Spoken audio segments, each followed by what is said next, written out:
Cyber attackers prey on the simple fact that software is written by humans and humans make mistakes.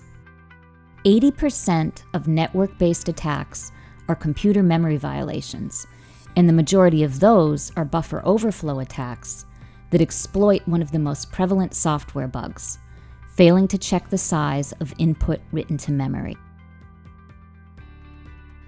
In this video, we will watch Dover in action blocking a type of buffer overflow attack known as a stack smashing attack. But first, what is a buffer overflow and how do hackers exploit it? Here we have a stack, an area of memory that keeps track of all the functions running in a program. The stack buffer is a fixed length section of memory, kind of like a scratch pad, that stores temporary data associated with a function. For example, the characters a user enters in a password field. The stack also stores other important data, such as a function's return address.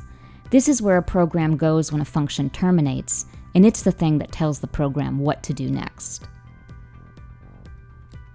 An attacker can smash the stack by writing more data to its buffer than it's designed to hold. That overflow data can include some carefully constructed code that overwrites the function's return address with another address that points to other code in memory, code the program was not intended to execute.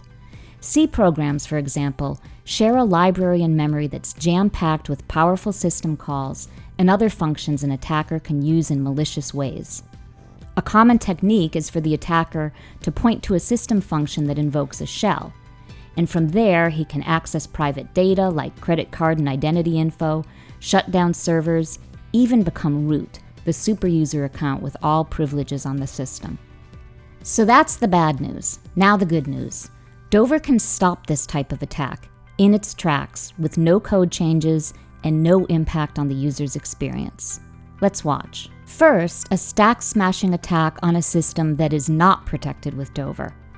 Here we have a company's employee portal with a typical login screen. We're displaying the browser's console so you can see a log of what's happening on the server. The password field is written to a buffer that holds up to 21 characters. Unfortunately, the login code doesn't check the size of input to that password field, making this program vulnerable to a buffer overflow. Watch what happens when an attacker exceeds that 21-byte buffer. For demo purposes, we just copied and pasted the data into the password field.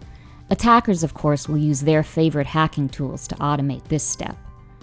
This data points to functions in memory that change the active account to root, the system's superuser, and then open a system shell. Once inside that shell, all bets are off. We're executing a few commands here to give you a feel for the power at the attacker's fingertips. We've displayed the name of the user, root, listed files, even viewed the contents of a user's file we shouldn't be looking at. Basically, the hacker now has the keys to the kingdom. Now let's look at this same attack on a server that is protected with Dover. When the attacker attempts to overload the stack buffer, Dover enforces its stack policy to block the intrusion from continuing. No data compromised, no damage done. Dover took those keys away from the hacker and blocked the system from one of the world's most common types of cyber attacks. For more information on how Dover is securing today's processors against the attacks of tomorrow, go to www.dovermicrosystems.com.